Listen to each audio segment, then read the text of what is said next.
안녕하십니까. 얼간여서 최우석입니다. 네, 정혜연입니다. 최근에 굉장히 충격적인 사진이 한 장 공개됐습니다. 저도 굉장히 개인적으로 좀 놀랐는데, 그 문재인 정부 시절인 2019년에 발생했던 그 귀순 어민 강제 북송 사건 그 사진입니다. 아마 보신 분들 많을 겁니다. 오늘 그에 대한 얘기를 한번 나눠보겠습니다. 사진이 진짜 막 정말 몸부림치죠? 가지 않겠다고. 아니 가면 죽는데 몸부림 안 치면 그게 이상한 거 아닙니까?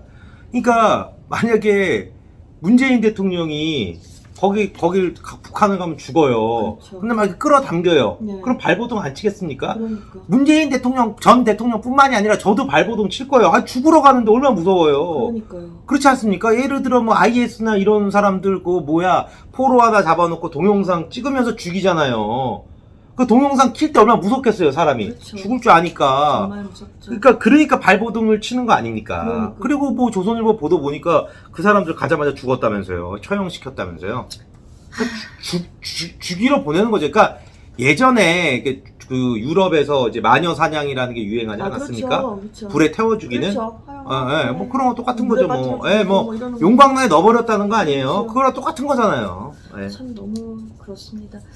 그 문재인 정부가 이제 귀순 어민들을, 그러니까 우리나라를 살겠다고 온 분들을 돌려보낸 이유가 16명을 살해한 흉악범이라고 이렇게 규정을 한 겁니다. 그렇죠? 규정을 했어요, 맞아요.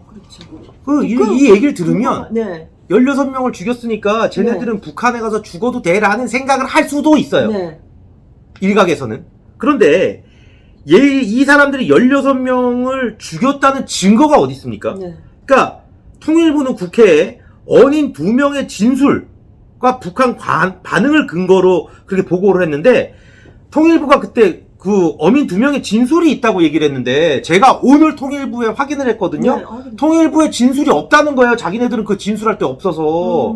이거 무슨 거짓말입니까? 그리고 북한 반응이라는 거는 이제 국방부는 그거를 SI 특수정보로 상황을 확인했다고 하는데, 이게 감청 정보예요. 네. 그렇잖아요. 통신 네. 감청하지 않습니까? 네. 그러면 북한에서는 북한에서 우리가 감청하는 거 다 알아요. 그렇죠. 그렇죠. 순서로 하는 거잖아요. 그러니까 얘기한 거 얘기했을 그렇죠. 수 있단 말이에요. 얘네들 그렇죠. 16명 들으라고 하는 거죠. 들으라고 그렇죠. 16명 야, 죽인 그런 거 살인자니까 보내. 그러고도 남죠. 네, 왜냐면은 사실 이 태영호 의원도 저기 했을 때 미성년자를 성폭행했다고 막 이렇게 북한에서 얘기를 했단 말이에요. 그리고 북한에서는 이 탈북하는 사람들 있지 않습니까? 무조건 뭐 마약 중독자, 응? 멀쩡한 사람이라고 인정할 수가 없는 거죠. 네. 북한이 살기 싫다고 나왔는데, 그러니까요. 그것도 이제 아주 자극적인 거, 네. 정말 뭐 인간으로서 막 파렴치 그렇죠. 않은 레벨로 몰러가는 거죠. 네, 그래야지 이 사람들이 김정은 나쁜 놈이야 했을 그렇죠. 때 주장이 약간 그렇죠. 신뢰를 떨어뜨릴 수 그렇죠. 있잖아요. 네. 그러니까 최 기자 얘기에 따르면 이 16명을 죽인 흉악범이 아닐 수 있다는 거죠. 아닐 수도 있다는 거죠. 왜냐면 증거가 예를 들어서 지금 통일부의 어민 2명의 진술이라고 얘기했는데, 어민 2명의 진술이 통일부에 없대요. 하고 제가 물어봤어요. 아니 통일부에 없으면 얘네 누가 수사했냐? 누가 진술 받았냐? 모르겠다는 거예요. 자기들도. 지금 얘네들 자필 진술이 있다고 주장을 하잖아요. 문재인 정부에서. 진술도 내용을 내놔야죠. 자꾸 그러면. 내놓으면 되는 거예요. 근데 그거 안 내놓은 거예요. 없다는 거예요, 지금. 그럼 누구 진술을 들은 겁니까? 그러니까 이런 게 있어요. 야, 너네 여기서 조용히 잘 살려면 그냥 죽였다 그래. 어? 그리고 뭐 배에서 피가 있었다는 거잖아요. 그러니까 갑자기 소독을 해서 그냥 보내버렸어요, 북한에. 아니 증거가 있으면 그 증거, 이 사진 여기 끌려가기 싫어. 그렇죠. 끌려가는 그렇죠. 사진도 다 찍어놨으면서 왜 그 배에 피 있는 사진 안 그럼 찍어놨습니까? 당연히 찍어놔야죠. 그 핵심 증거 중에 죽인 하나는. 거라고 봐요, 저는. 네. 죽였다. 왜냐? 이게 얘기 나오지 않았어요? 그 문재인 정부 사람도 그랬잖아요. 김정은 부산에 오게 하기 위해서 보내줬다고. 예. 자, 근데 이제 도의훈 대표 이제 친하시잖아요. 네. 도의훈 대표 통해서 또 다른 얘기 또 들으신 거 그러니까 있죠? 도의훈 대표라고 이분이 누구냐면 그 사단법인 행복한 통일로, 그리고 피랍 탈북 인권연대 대표예요. 그러니까 네. 탈북자들을 잘 그렇죠. 탈북도 도와주고 네, 이랬던 그렇죠. 이런 분인데, 네. 그 북한 내부 소식통을 통해서 이분이 입수를 했다는 거예요. 근데 북한 정보 사실 다 틀려요. 사실이 확인이 여부가 안 되니까 제가 쓰면 저 새끼 또 소설 쓰네 막 이럴 수 있어요. 그런데 제가 쓴 북한 기사 중에 북한 기사는 대부분 자료를 근거로 했으며 이런 주장을 근거로 하더라도 약간 좀 사실을 입증하려고 좀 애를 쓰는데 모르겠어요. 제 반대편에서는 제 기사를 또 허위라고 하겠지만 저는 뭐 허위로 고소를 당한 적 없습니다. 그 두 명 있지 않습니까? 네. 돌려보낸 사람이 원래 16명 죽였다고 예, 혐의를 뒤집었었던. 예, 그러니까 문재인 정부에서 16명 죽였다고 돌려보낸, 발버둥 쳤지만 돌려보낸. 네, 그리고 처형당한. 처형당한. 이 두 명이 사실은 그 원산 갈마지구 돌격대 소속 노동자라는 거예요. 그러니까 원산 갈마지구가 뭐냐면 이제 원산이 아마 김정은이 고향일 거예요. 그러니까 얘는 이제 원산 갈마지구를 어마어마한 관광지구로 만들고 싶어 해요. 그래서 뭐 트럼프도 만나고 뭐 문재인 전 대통령도 만나고 한 거거든요. 그러니까 이제 그 북한에 아무것도 없는 허허벌판을 관광단지로 만들려면 얼마나 많은 노동자가 필요하겠습니까? 그렇죠. 그러니까 젊은 애들 끌어온단 말이에요. 여기는 그렇죠, 기업도 그렇죠. 없잖아요, 얘네들은. 그렇죠. 그래서 무조건 진짜 영양실조 걸린 사람들이 와가지고 그거 네. 짓겠다고 그냥 다 몰려와서 하는 거죠. 계속 노동을 시키는 거예요. 그러니까 얘네들이 이 두 명이 끌려온 거죠. 원산 갈마지구 공사 현장에. 체격이 크지 않던데요, 제가 거기. 그러니까 나름대로 뭐라고 그랬냐면 탄탄하다 그랬어요. 문재인 정부에서. 그리고 뭐 손에 정권 찌르기를 한 이게 보인다. 그러니까 이 정권 찌르기 한다고 16명을 때려 죽입니까? 뭐 액션 영화도 아니고 말도 안 되는 소리 하는데 어쨌든 이게 손이 거칠다는 게 딱 보니까 노동자 같은 거예요. 그쵸? 얘네들은 맨손으로 하잖아요. 그렇죠. 뭐 북한에 뭐가 있겠습니까? 예. 네. 그리고 이 노동원 이게 우리에서는 이제 건설 현장에서 일하시는 분들 보면 몸 좋아요. 이게 예. 그렇잖아요.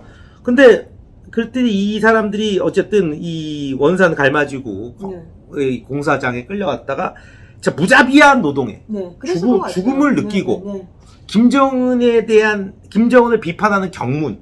그러니까 뭐 이렇게 파발 이렇게 써서 대자보 같은 거죠. 그러니까 문재인 전 대통령은 자기 비판하는 대자보 쓴 국내 사람들도 막 구속하고 그랬는데 오죽 자기의 친구 아니에요, 김정은이? 그렇죠. 아들보다는 어린데 친구처럼 지냈던 거 아니에요? 어쨌든 김정은이 비판하는 경문을 붙이고 이제 발각돼서 도망 나왔던 사람이라는 거예요. 못 살죠, 그러면. 예. 그 16명은 원래 뭐 없었던 걸 수도 있고 그렇죠. 뭐 있었지만 예를 들어 뭐 딱 탈북하려고 그러는데 의견이 나눠질 수도 있잖아요. 그렇죠. 하여튼 그랬다는 주장입니다. 그러니까 그 돌격대 소속이었다는 거죠. 네, 그러니까 돌격대라 그러니까 어쨌든 특수 무슨 특공대 이런 이미지를 주는데 북한에서 말하는 돌격대는 북한의 주요 핵심 사업 추진을 위해서 전국에서 차출된 젊은 인력. 얘네들 천리마 막 이러잖아요. 그렇죠. 천리마 며칠 막 일만 하고 돌격대라고 하더라고요. 예. 그러니까 북한 인권을 주로 하는 이제 도희윤 대표의 주장에 따르면 이런 겁니다. 이 도로 북송된 2명의 청년은 강원도 원산 갈마해안 관광지구 공사에 강제로 투입을 됐는데 비인간적이고 그런 노동 환경에 좀 위협을 느꼈고 그리하여 이제 김정은을 비판하는 그런 경문을 썼는데 그것이 발각됐고 신변의 위협을 느끼니까 우리나라로 도망을 왔다. 네, 그렇죠. 이거로 정리되는데요. 그렇죠. 왜냐하면 북한에선 김정은을 비판하는 거는 공화국 전복죄에 해당하면서 잡히면 대부분 처형이 됩니다. 처형됐다고 했어요. 보도에 나왔어요.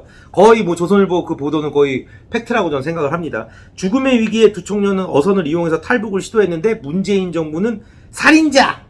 라면서 이제 돌려보낸 거예요. 그러니까 이 이야기가 이제 원산 지역에서는 어느 정도 알려졌다는 거예요. 우리 여기서 공사하던 젊은 애 둘이서 살겠다고 남한으로 도망갔는데 문재인이가 다시 문재인 전 대통령이 다시 돌려보내서 여기 가서 죽었다. 이런 소문이 막 이렇게 돌고 있다는 거예요. 그러니까 이 소문을 이 소문을 전달해 준 거란 말이죠. 북한에 있는 사람이 도희윤 대표한테. 예.